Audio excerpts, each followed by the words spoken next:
The yeas are 316, the nays are 94. The resolution is adopted. Without objection, a motion to reconsider is laid on the table.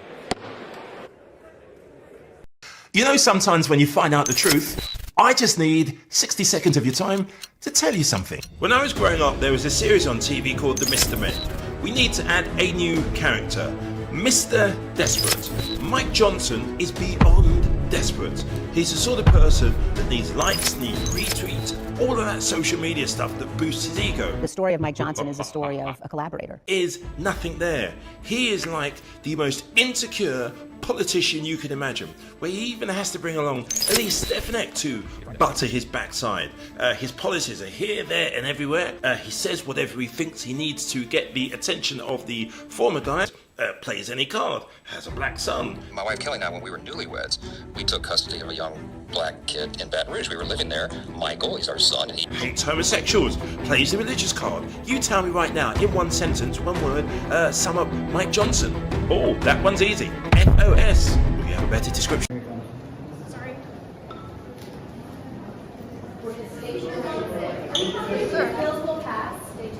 I believe they will, yeah. Are you concerned about losing your speakership over this? No, I'm not concerned about it. What do you make of Trump's comments on Ukraine?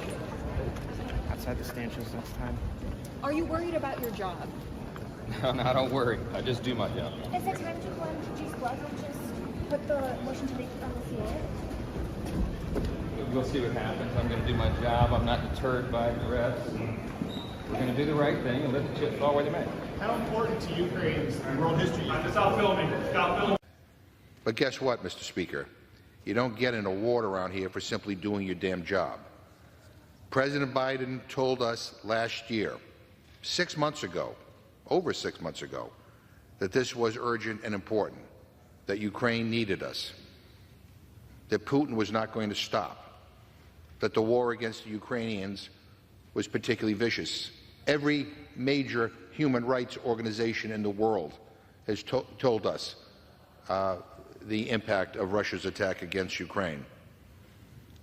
The Senate voted months ago. The Senate can barely agree on what to have for lunch, and they voted months ago. And what did the House do? What did my House Republican friends do? Nothing.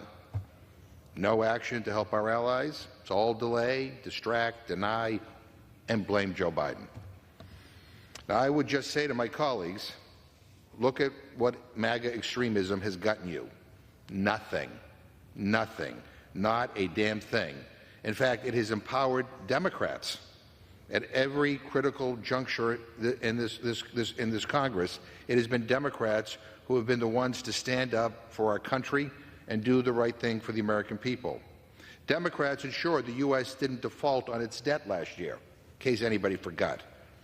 Democrats supplied the votes to keep the government running in September of last year, in November of last year, and in March of this year.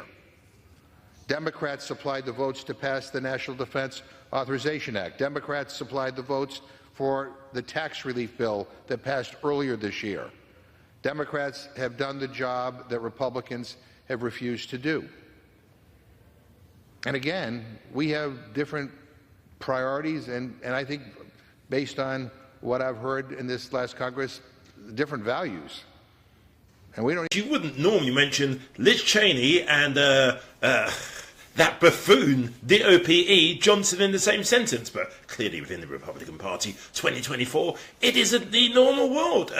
Just Mike Johnson, is he some type of Frankenstein experiment there you end up with? It's just all gone wrong.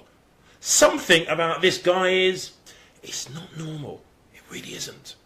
When President Trump says immigrants are poisoning the blood of our country, is that a statement you agree with? That's not language I would use, but I understand the urgency of President Trump's admonition. He's been saying this since he ran for president the first time, that we have to secure the border. And I think the vast majority of the American people understand the necessity of that, and I think they agree with his position. But that statement goes beyond what you are personally comfortable with. It's not language I would use, but I understand. Because it sounds hateful. Well, it's not hateful. Great to be with you. I want to give you a chance to respond to the speaker. Is it a fact, as he asserted, that when you were in House leadership, you considered signing on to that challenge to Donald Trump? It is not. We were, as Mike said, in constant contact throughout that period. I actually know precisely when he sent me the brief and precisely when, less than 30 minutes later, I told him my concerns with the brief. Mike knows that as well. The brief itself was legally and constitutionally infirm. I made that clear. Mike's claims that somehow, and this is very dangerous, that somehow as a member of Congress, he has the right to reject, ignore the rulings of the courts. You know, we have dozens of state and federal courts that assessed the claims, assessed the constitutionality, and rejected them.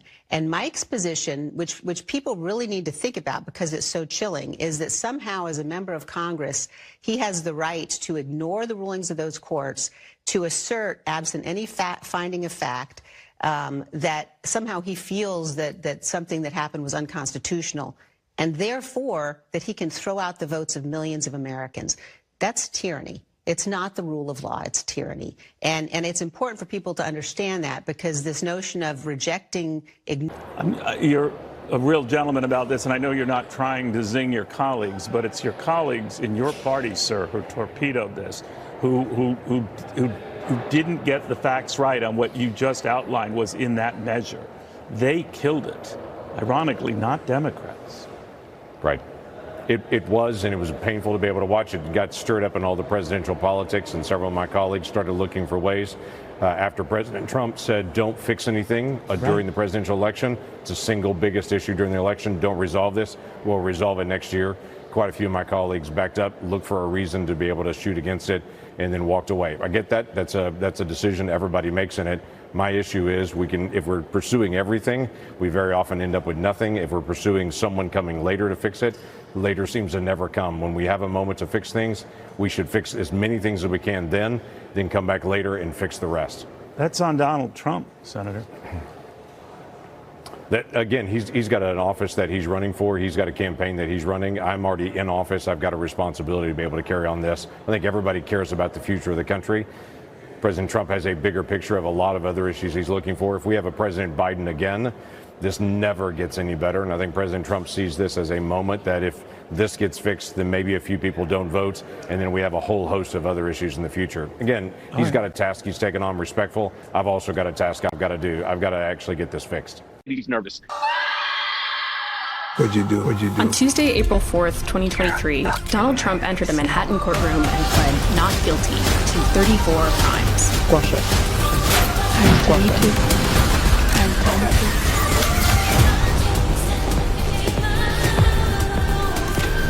Fucking movie star.